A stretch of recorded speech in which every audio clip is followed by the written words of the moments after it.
하시는 신학원, 아마 2024년 한 해 우리 신학원에 주신 말씀을 가지고 담임 목사님 말씀 전가하실 때 저와 여러분에게 큰 은혜 있으시기를 부탁을 드립니다.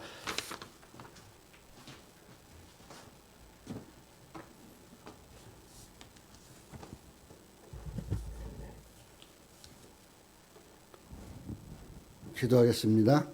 하나님 아버지 감사합니다. 우리에게 허락하신 2024년이 한 달이 다 지나갑니다. 우리의 마음의 다짐은 흐트러졌는지 여전히 있는지 다시 한번 되새겨보면서 오늘 주신 말씀을 통해서 우리 신학원이 하나님 앞에 바른 신학원으로 또 학업에 열중하는 우리 또 학우들도 하나님이 세우심을 받은 이름을 받은 거룩한 자로서의 삶을 하나님께 드리도록 인도해 주시고 말씀을 통해 은혜가 되도록 역사해 주시옵소서. 예수님의 이름으로 기도합니다. 아멘. 특별히 그 교회 차량을 위해서 기도할 때 우리 김수아 목사님 차도 박재정 목사님 차도 다 교회를 위한 차예요. 예배를 드리러 오니까. 또 우리가 이제 또 새 차를 구입하게 되면 또 이제 그것도 교회를 위해 쓰고 또 우리 지금 타고 있는 차는 우리 자녀들이 또 타고 와야 되기 때문에 이게 다 교회를 위한 차예요. 예배를 위해서 오는 건 특별히 위해서 더 많이 기도를 해주세요. 박재정 목사님 지난 주간에 큰일 날 뻔했어요. 오늘 못 뵐 뻔했어요. 여기서 예배 드리고 가다가 사고 나가지고 좀 살아 돌아오셨어요. 불사조처럼. 그러니까 더 많이 기도하시고 또 박태정 목사님 특별히 또 일도 하시고 막 그러니까 건강 주시라고 많이들 기도해 주시기 바랍니다. 오늘 이 말씀은 신학원에게 주신 말씀입니다. 신학원에게 주는데 교회를 세우는 말씀을 주고 있어요. 그것은 신학원도 교회처럼 교회도 신학원처럼 그렇게 하나님 앞에 세우는 것이 복되다라는 것이에요. 우리가 살아가면서 원수가 되는 것이 많이 있습니다. 그걸 가리켜 담이라고 그래요. 담. 그래서 김 씨와 기분이 안 좋았어. 그럼 담을 쌓아요. 그럼 이 담이 무지하게 오래 갈 때도 있고 금방 허물어질 때도 있어요. 성전에도 담이 있어요. 뭐냐면 성전과 성전 앞에 있는 마당에는 유대인들의 남성들이 머무는 마당, 유대인의 여자들이 머무는 여자의 뜰, 그리고 그 뒤로는 이방인의 뜰이 있는데 유대인의 남자 여자의 그 머무는 곳에서는 담이 없어요. 근데 이방인과 사이에는 담이 있어요. 그리고 그 담에는 이 중간에 막힌 담에는 이렇게 써 있다고 그래요. 그 고고학자들이 발견했는데 이방인은 이 담 내부와 성전 주위의 뜰로 들어올 수 없다. 들어가다 발각되는 사람은 그 결과로 죽임을 당해도 본인의 책임이다. 즉 제사를 드리기 위해서 왔는데 유월절이나 기타 등등으로 하나님 앞에 제사하기 위해서 왔는데 궁금하고 또 가까이 가고 싶어서 이방인의 뜰에 있는 담장을 넘어서 들어오면 유대인들이 그냥 죽여도 그건 죄가 안 된다라는 율법 같은 율법이 적혀져 있어요. 예수님께서 십자가를 지시고 십자가에서 보혈을 흘리시면서 막힌 담을 하셨다 그랬어요. 아마 이 담일 겁니다. 이방인과 유대인의 담. 즉 우리 예수 믿는 사람과 믿지 않는 사람의 관계 속에서도 마찬가지일 겁니다. 제가 늘 이야기하는 거. 원수는 원수로 끝내라. 그리고 원수가 된 이후에는 사랑을 해줘라. 사랑은 어디까지? 내 속에서 성계를 품었는데 성계 가시에 내가 다 찍혀가지고 죽어갈 때까지 품어주는 것이 사랑이다. 그렇게 이야기합니다. 오늘 우리가 살아가면서 이 고슴도치는 가시가 많잖아요. 자기 아이를 등에 업고 다닐 때는 그 가시를 최대한대로 집어넣는다고 그래요. 그래서 아이가 다치지 않게. 그게 고슴도치의 사랑이에요. 고슴도치도 태어날 때부터 그렇게 털이 가시가 되어서 아무나 다 찌르고 화가 나면 그 가시가 튀어나가요. 일부가. 그 정도로 고슴도치의 가시가 그런데 자기 자녀를 품을 때는 그 가시를 다 내려놓고 낮추고 그리고 품는다고 그래요. 그럼 그것이 살 속으로 들어가면 본인은 더 아픈 거예요. 엄마 고슴도치는. 근데 그렇게 하고 품는다고 그래요. 이것이 어떻게 보면 원수를 사랑하는 것, 막힌 담을 허는 것이 아닌가 그렇게 한번 생각을 해봅니다. 이방인들은 이방인도 함께 예배하는 장소로 하나님께서 허락하신 곳이에요. 그런데 여기다 담장을 쌓아놓고 그리고 들어오지를 못하게 하면 그 담장에 막혀진 중간에 막힌 담으로 인해서 그 예배가 하나님을 기쁘게 할 수 있겠느냐라는 겁니다. 예배하기 위해서 나온 자들은 담장이 헐어져야 돼요. 아침에도 제가 조 목사님 때 그랬어요. 우리 교회는 장소의 교회가 교회이지 성문 그리스도 교회 그리고 예수 영광교회 그리고 우리 아름다운 교회가 동등이에요. 동등. 어떤 권리도 뭐도 없어요. 예배 장소로서의 동등이에요. 어떤 이 안에서의 모든 것은 다 똑같은 것이에요. 우리가 장소를 허락했다고 막 그러고 그러면 안 돼요. 항상 동등이에요. 우리 목사님도 담임 목사님 못지않게 소중하신 분. 그리고 우리 담임 목사님과 함께 상의하면서 목회를 이어가시는 분. 이런 마음 가져야 돼요. 아침에 오는데 문자가 하나 띠리리고 왔어요. 아직도 안 와요. 올지 안 올지는 몰라. 그러나 우리 자녀가 온다고 그래서 조 목사님이 등갈비를 준비했어요. 근데 오늘 아침에 와서 이야기를 들으니까 박태정 목사님을 위해서 준비한 거였어요. 몸보신 하시라고. 아프지 말라고. 그래서 내가 얼마나 그 이야기를 들으면서 감사했는지 몰라요. 하나님은 참 공평하신 하나님이구나. 하나님은 정말 공평하시구나. 그리고 하나님은 누구에게나 다 사랑하고 사랑을 나누기를 원하시는구나. 그렇게 제가 말씀을 깨닫게 됐어요. 우리가 살아가면서 이 성전에서의 이 중간에 막힌 담, 이것으로 인해서 어떻게 보면 이스라엘 백성으로 되어지지 않는 이방인들은 예배에 참여할 수 없고 또 이방인이 예배에 참석하기 위해서 유태인으로 등록을 해야 돼요. 그러니까 할례도 받아야 되고 또 회당에다 등록도 시켜야 되고 성전세도 내야 되고 그러한 모든 것들 이러한 것들을 막힌 담으로 인해서 큰 차별이 되는 거예요. 자기도 모르게. 마치 사마리아 사람과 유대인들과의 차별처럼. 오늘 우리가 막힌 담은 예수 그리스도의 십자가의 보혈로 헐으셨어요. 이제는 담이 있어서는 안 돼요. 뭐 어떤 것도 담이 되어서는 안 된다라는 겁니다. 도덕법도 아니고 율법도 아니고 좀 애매모호한 법으로 지어놓고 이곳으로 넘어오면 죽여도 무방하다. 그러면 이 이방인을 미워하는 마음을 가진 사람이 예배를 참석하면서 이방인들은 들어오는 족족 다 죽이면 그게 무슨 제사예요? 제사 때 사람 죽이는 그게 무슨 제사냐. 예수님은 유대인과 이방인을 구별하기 위해서 막힌 담을 하셨다고 분명히 말씀하고 있습니다.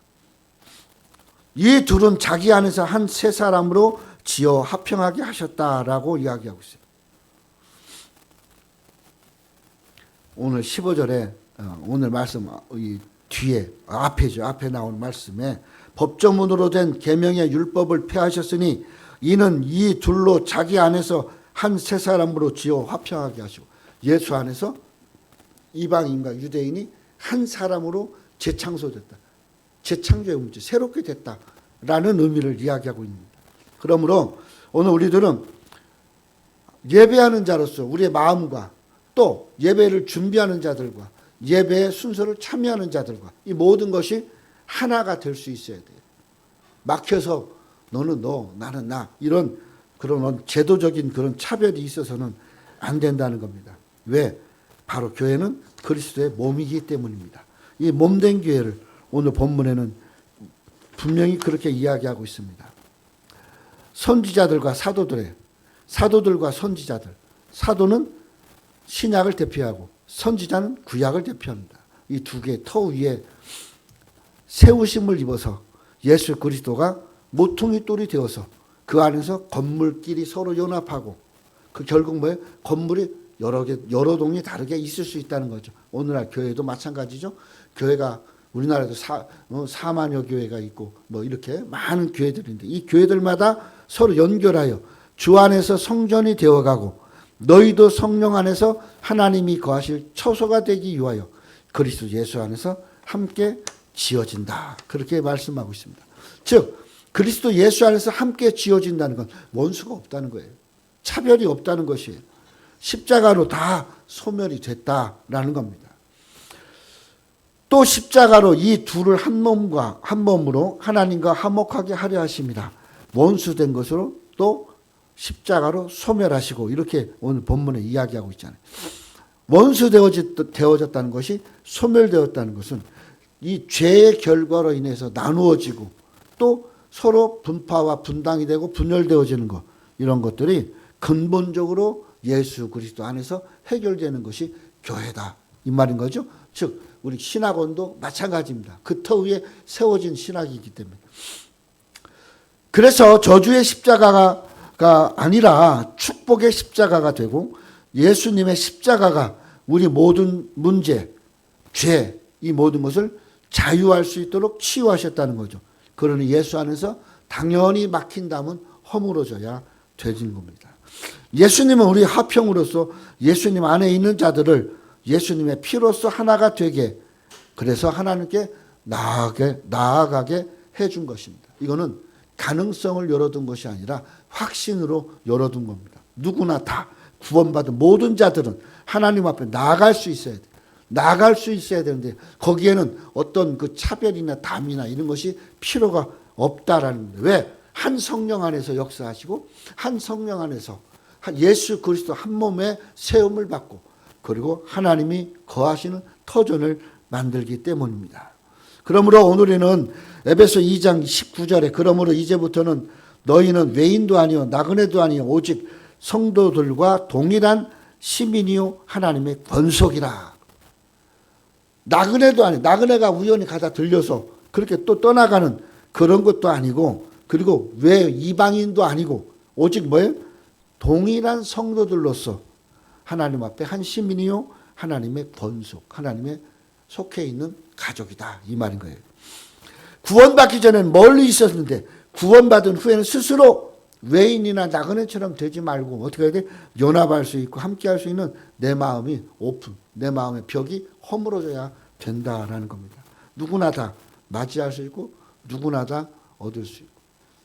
어제도 내가 얘기했지만 우리 윤 집사님에게 제가 그랬어요. 집사님 이제 기도해. 교회를 위해서 기도해. 무슨 기도하냐.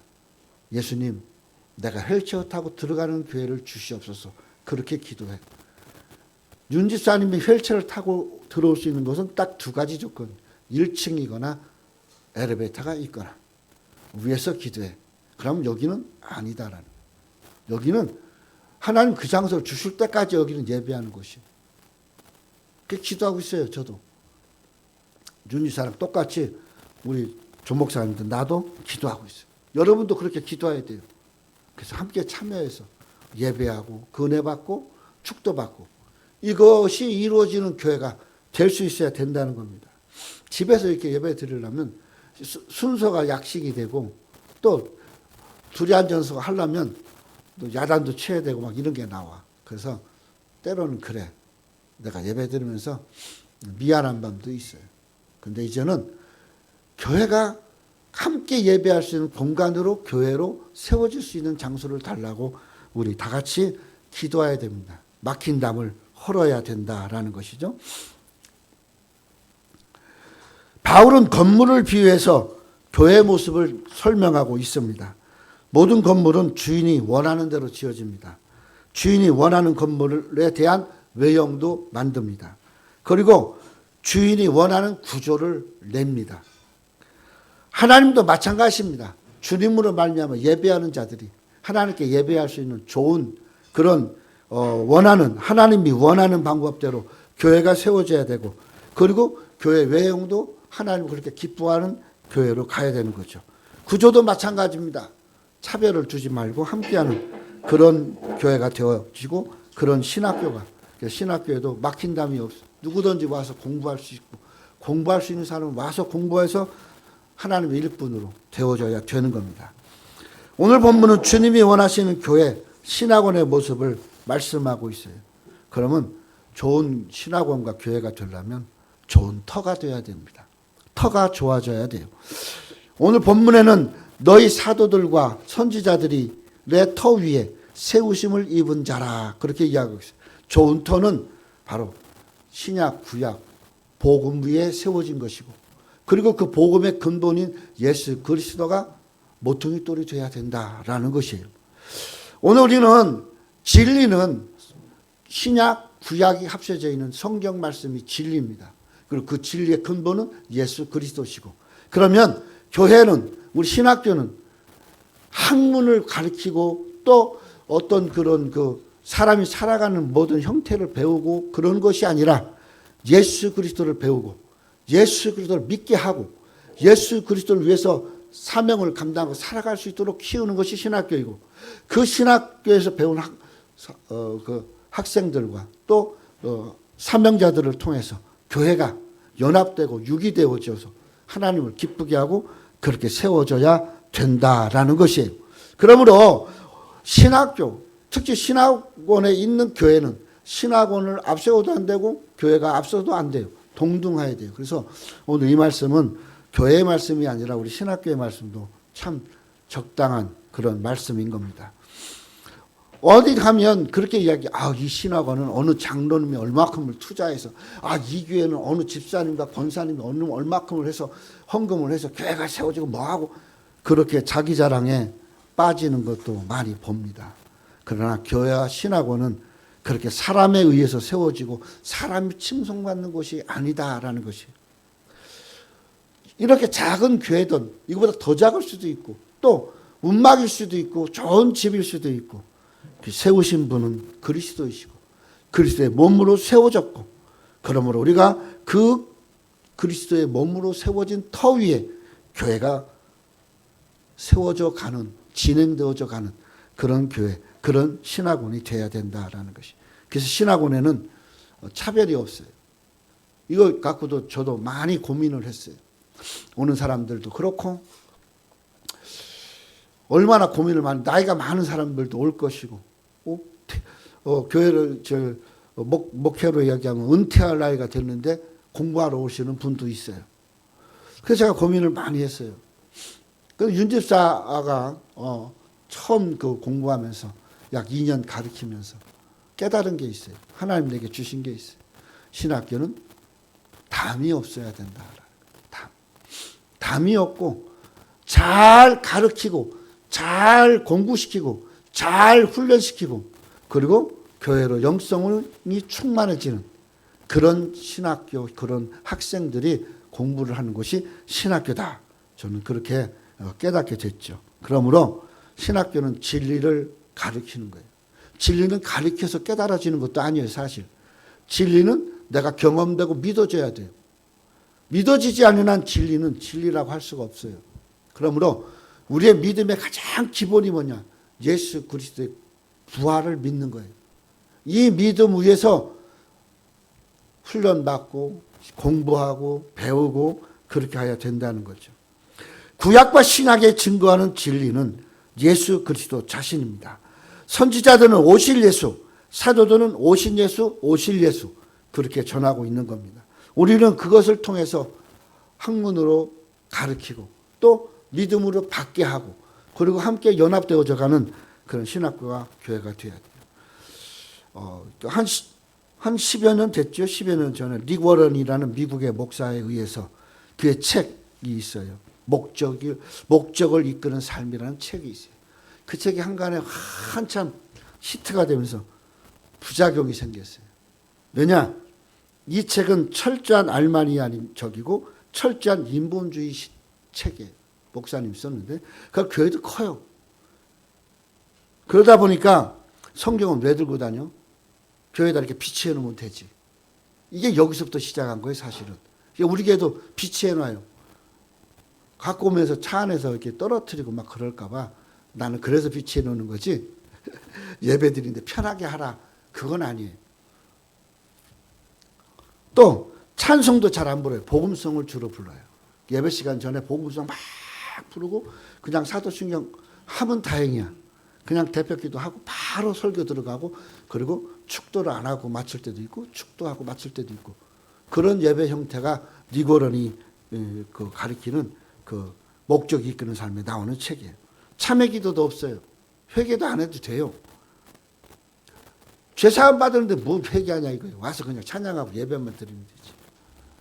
또 예배 시간에 신앙 고백을 반대합니다. 사람들이 좋아하는 설교만 하려고 합니다.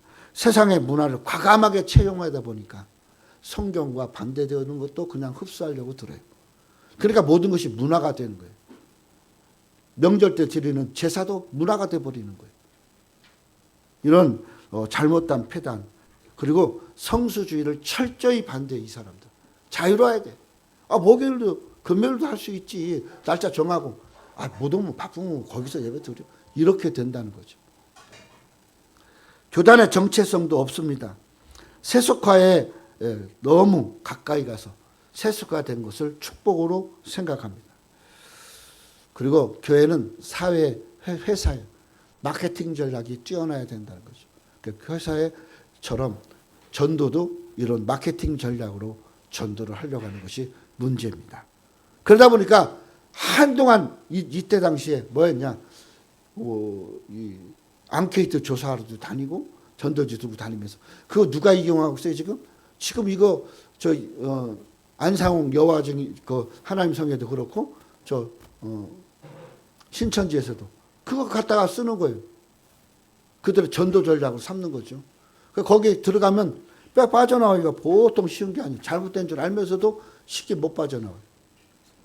이런 것들이 축제라는 이벤트라고라는 속에 교회가 포장되어져 버린 문제가 와서 그 문제로 예배를 제대로 드리지 못하고 있다라는 사실이에요. 근데 우리는 그런 것들에 대해서 전혀 무방비하다라는 거죠. 하나님이 원하지 않는 것은 안 하면 돼요. 하나님이 원하면 하면 돼요. 말씀도 마찬가지입니다. 하나님이 원하는 대로 가르치고 원하는 대로 교훈해야 되는 겁니다. 교회가 신학원이 선지자와 사도들의 터 위에 세워져라라는 말은 바로 이 구약과 신약의 성경에 의해서 가르치고 세워지는 그런 진리 위에 세워지는 자들이 되어야 된다는 거죠. 그러면 이 진리로 시작되면 여기에는 뭐가 있어야 돼? 모퉁이. 건물에는 사구퉁이 모퉁이 돌이 있어요. 이 모퉁이 돌과 연결해서 문지방이 생기고 기둥이 생기고 낙상이 생기고 그리고 지붕이 올라가는데 바로 이 모퉁이 돌이 뭐냐라는 거예요. 모퉁이 돌. 20절에 예수 그리스도께서 친히 모퉁이 돌이 되었느니라.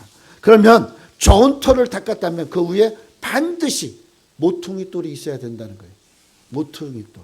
동서남북으로.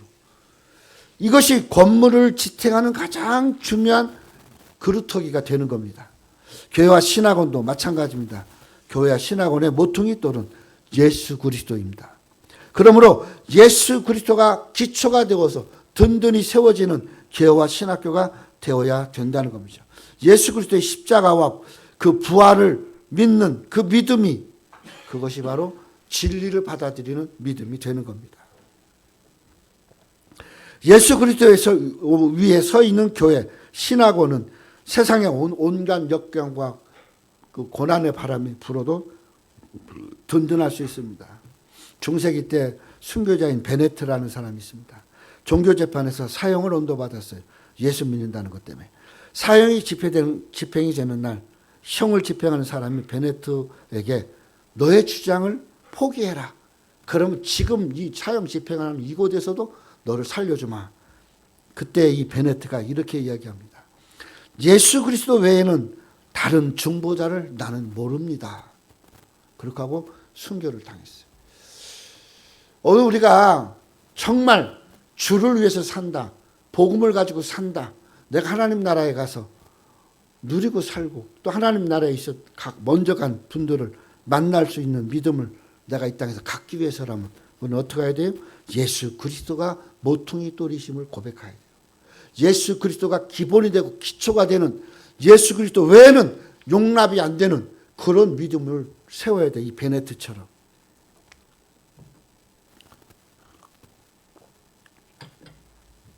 예수 그리스도의 위에 서 있는 믿음은 든든하고 변함이 없고 소망이 있다 이 말입니다. 그리고 교회와 신학교는 연합이 이루어져야 돼요. 연합.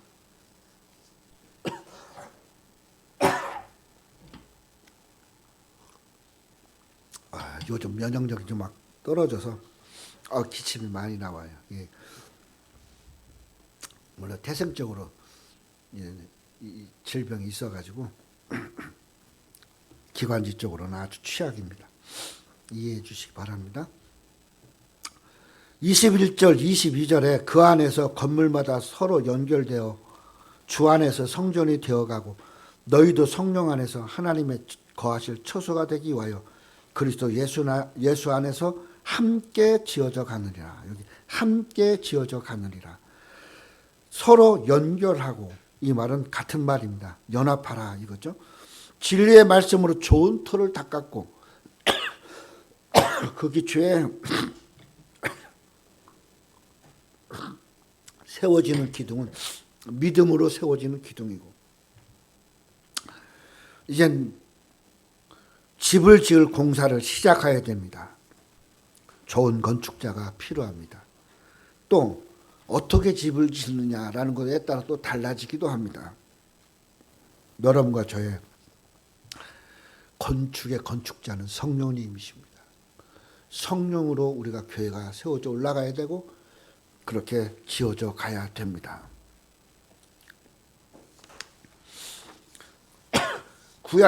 구약에도 신약에도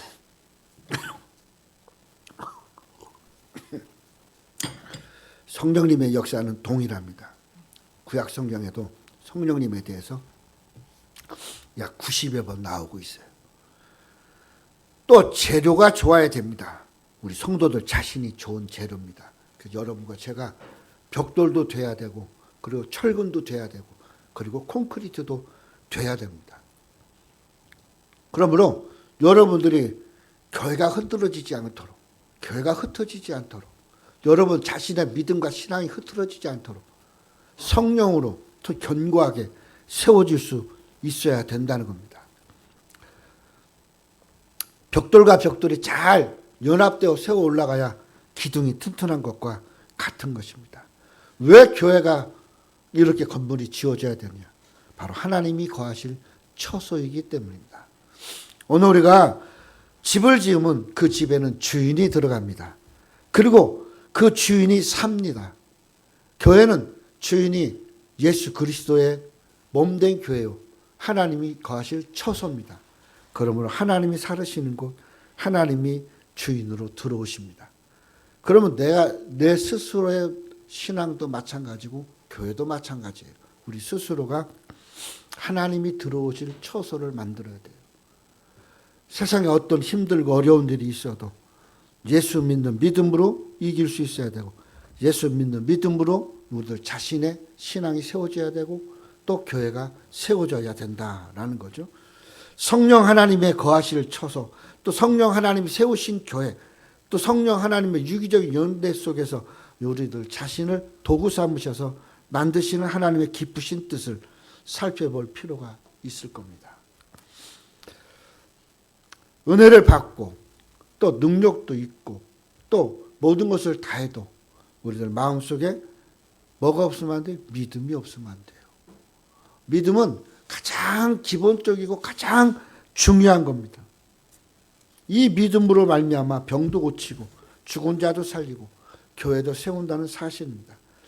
이 말씀만 하나 읽어드리고 마치겠습니다. 고린도전서 12장 4절부터입니다. 은사는 여러 가지나 성령은 같고 직분은 여러 가지나 주는 같으며 또 사역은 여러 가지나 모든 것을 모든 사람 가운데서 이루시는 하나님은 같으니 각 사람에게서 성령을 나타내시면 유익하게 하려 하심이라.